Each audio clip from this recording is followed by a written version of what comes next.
When you buy clothing, you make sure that the clothing fits first. So why don't you do the same with your financial plan?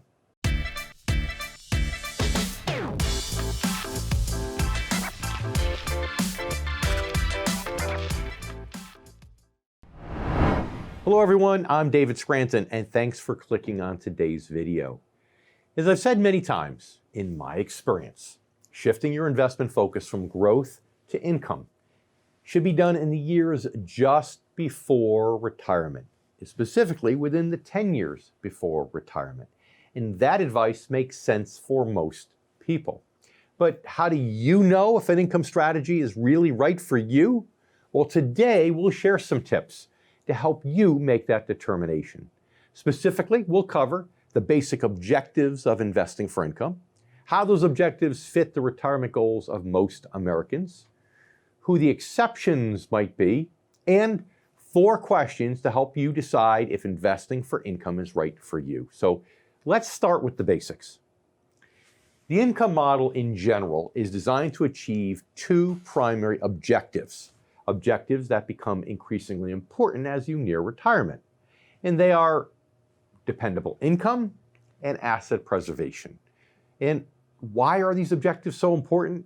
Well, according to the Employee Benefit Research Institute, an estimated 40% of all U.S. households, led by someone aged 35 to 64, are projected to run short of money during retirement. In some cases, people struggle financially in retirement. Why? Because they fail to save enough during their working years. However, in many cases, it's not that simple. You may have saved plenty, but end up struggling for other reasons. Perhaps you never really got serious about planning specifically for retirement, for those distribution years of your life. Or perhaps you didn't have a plan to help you maximize your Social Security benefits, or to help you minimize the impacts of inflation.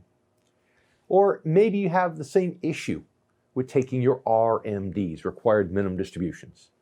Those issues and others, yes, can jeopardize your retirement income no matter how much you've saved. So now let's look at how these core income objectives line up with the retirement goals of most individuals. A recent survey by the Teachers Insurance and Annuity Association, TIAA-CREF, found there are 3 common themes almost all Americans are looking for in retirement. 1, they want freedom from financial worries. 2, they want flexibility, both with their lives and their finances. And lastly, they want to spend time with family, they want to relax, and yes, they want to travel. Chances are those themes sound familiar. Why? Because they're probably what you want from retirement also. But to make it happen, you need to go further. You need to identify your specific goals around those themes. For example, to where do you want to travel? Or how is it that you want to relax? What's your definition of relaxation? Because once you've identified your goals, the next step is then to ask yourself how you want to pay for these goals. Would it be by selling shares of stock or investments? Probably not. Most likely, yours are the type of goals that you want to pay for with a regular stream of income. And once most people realize this, they quickly see the sense in having a financial plan that's geared toward generating reliable income. When I say the income strategy is right for most people, it of course means that there are exceptions. And there are basically 3. First of all, if your investment goals are performance-based rather than purpose-based, then you might be an exception. You see, purpose-based goals are those that we've talked about. You're investing for a purpose, so you can travel, relax, spend time with family. But if your goals are performance-based, it means performance is your priority. Investing to you is almost like a competition. You want maximum return for its own sake or for bragging rights. You want to build up your net worth just for the sake of building it up. But the second reason, the second exception, might be if your retirement goals include a major purchase or leaving a large legacy. If that's the case, you might need or want to pursue a level of growth that requires more risk, or at least one that's total return focused, not income focused, even if it means sacrificing flexibility and peace of mind. And the third exception is if you're somebody like Warren Buffett or some other top institutional investor, because if that's the case, you have a couple of things in your favor that the average investor doesn't have. One is a net worth that's so high that you can afford a major loss. And second is a controlling interest in companies in which you invest. Because if you're an everyday minority shareholder, you have no such control. When you invest for growth, you're really just betting on the probability that something will go up in value. And of course, another word for betting on the probability is gambling. So now let's have some fun. Here's a short 4-question quiz to help you determine once and for all if this thing called the income model suits you. Question 1, is peace of mind a high priority for your retirement? If you're like most people, it is. Question 2, is financial flexibility important to you? You know, one thing that many people worry about is having an advisor who can't or won't help them adapt to changes in their lives or, frankly, changes in the financial markets. Question 3, are you goals or purpose-based, or are you performance-based? And finally, question 4, have you saved for retirement? Most have, although many worry that they haven't saved enough. So here's the good news. Lots of people also put too much emphasis on the lump sum of money they've saved and not enough emphasis on having the right strategy. So remember, there are many issues that can jeopardize your retirement income, no matter how much you've invested or how much you've saved, right? And at the same time, a strategy that addresses those issues and does it head on can help you enjoy a successful retirement, even if you think that you may not have saved or accumulated a large enough lump sum. Now, let's check your answers. If you responded yes to at least 3 of the 4 questions on this quiz, then the answer to the question, is investing for income right for me, is probably a resounding yes. So today, now it's time to bring in some guests. I want to bring in, of course, Jeff Small, president of Arbor Financial Services, a retirement income store in Melbourne, Florida. Jeff, it's great to talk with you as usual. Great to see you, Dave. Right.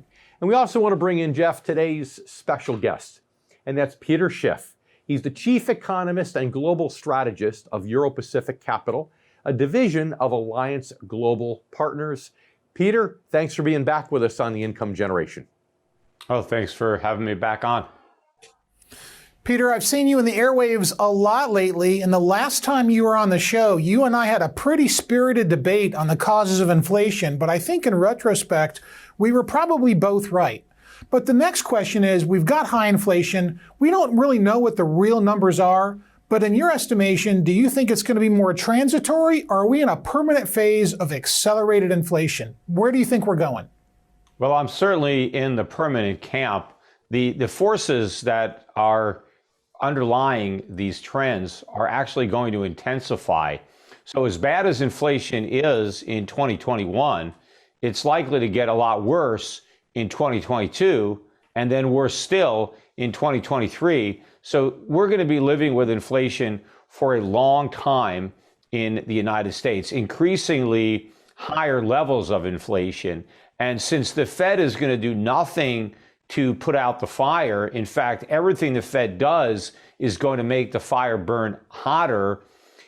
Investors in particular need to dramatically change their investment strategies relative to what they have been in the past 10 or 20 years to deal with this new inflationary reality.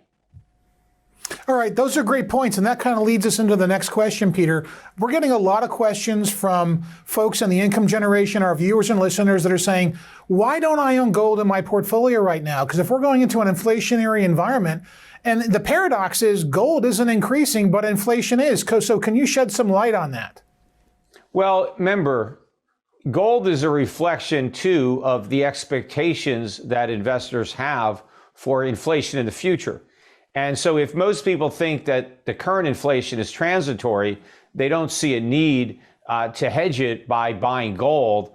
Also, when you have the Federal Reserve threatening to fight inflation by raising interest rates or tightening up on monetary policy, and the markets actually believe that threat, they are starting to, be nervous about holding gold because they believe that if the Fed were to follow through with that threat, it would be negative for gold prices. But the Fed is only bluffing.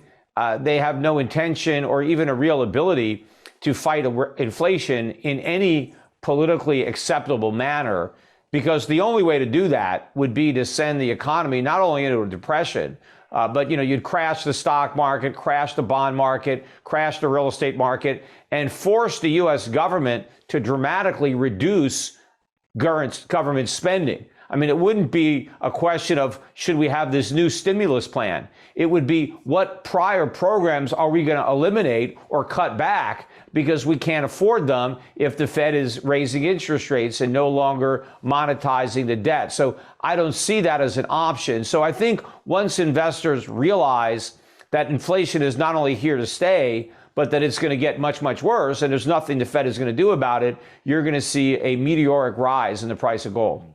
Peter, it's funny because you're right. The Fed is talking a tough talk lately, and I think they genuinely would like to raise interest rates. They'd like to have some bullets for their gun.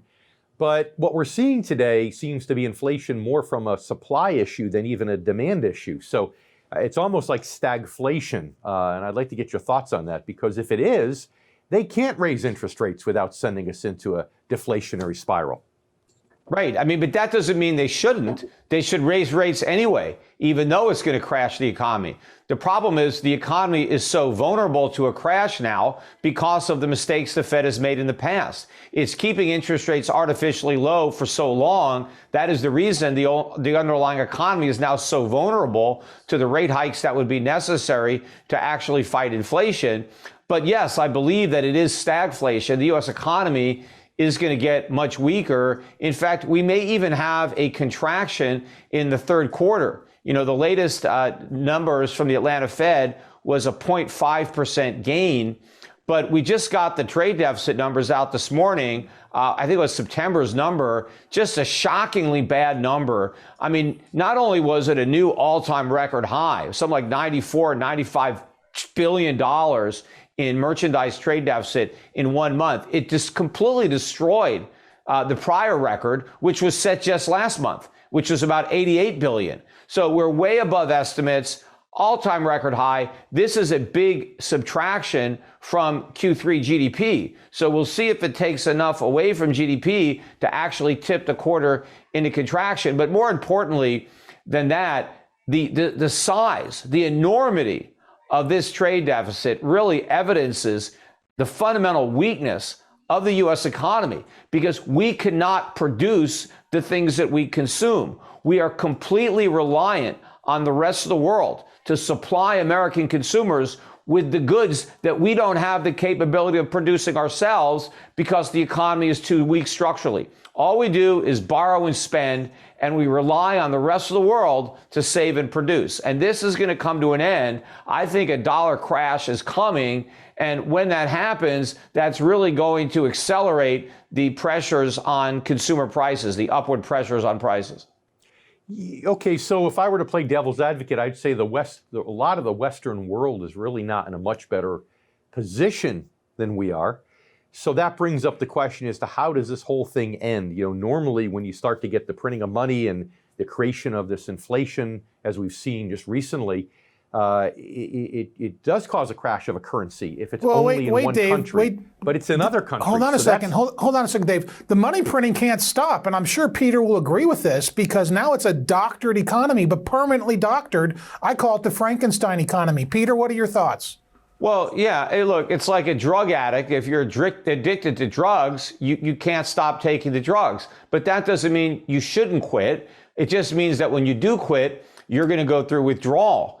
And we would have a massive economic financial withdrawal if the Fed took away the monetary heroin, but they're not going to do it because they have no stomach for the withdrawal. But your point about other countries having similar problems, that's not true when it comes to trade, because we're having trade deficits because the rest of the world is having surpluses. So the world doesn't have America's deficit problem. The world has a surplus. with the United States. It's America that is living beyond its means. It's the rest of the world that is making that possible by producing this stuff that we can't. So the rest of the world has the capacity to produce, as evidenced by their enormous surpluses with the United States. So we've got this vulnerable service sector economy that is incapable of production. And so we depend on the rest of the world in ways that the rest of the world does not depend on the United States.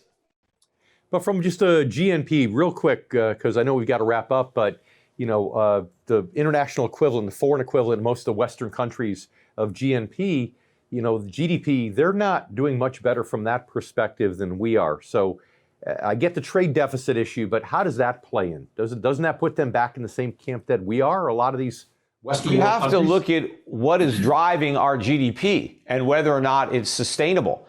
So better than 70% of our GDP comes from spending, consumption. And what is financing that? Borrowing, debt, Fed money printing. So our GDP is really a bunch of fluff. If you look at the actual wealth producing components of our GDP, manufacturing, for example, it's very small. We're not seeing strength in that sector. So we have a complete bubble in our phony GDP, and all it is going to take to implode our GDP is an increase in interest rates. Because if interest rates were allowed to rise, and they should be allowed to rise, the spending binge would come to an end. And our GDP would completely implode in a far more dramatic way than any of the other nations that are not as dependent on debt-financed consumption to generate their GDP growth. All right, Peter Schiff, it's been our pleasure, and thank you for joining us as usual here on The Income Generation. Yeah, my pleasure. Thanks again, guys. Today, we're talking about the investing for income strategy and ways that you can know if this strategy will work for you. So now I want to bring in today's special guest, Drew Pelton, founder and president of Drew Pelton Investment Services, a retirement income store located in Baton Rouge.